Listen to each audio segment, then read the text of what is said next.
लोग जाते हैं, हम यहीं पे खड़े रह जाते हैं। सारी दुनिया का बोझ हम उठाते हैं।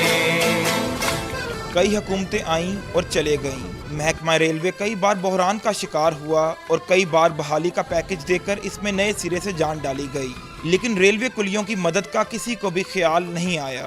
दिन रात सख्त मेहनत से इतने पैसे भी जमा नहीं होते कि कुली अपने घर वालों के लिए अच्छे सहरो अफ्तार का ही इंतजाम कर सकें।